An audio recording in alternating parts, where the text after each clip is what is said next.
Today we celebrate the first glorious anniversary of the information purification directives we have created for the first time in all history.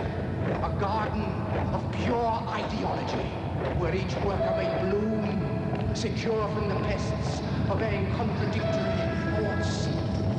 Purification of thoughts is more powerful a weapon than any fleet or army on earth. We are one people, with one will, one resolve, one cause. Our enemies shall talk themselves to death, and we will bury them with their own confusion. We shall prevail. On January 24th, Apple Computer will introduce Macintosh. And you'll see why 1984 won't be like 1984.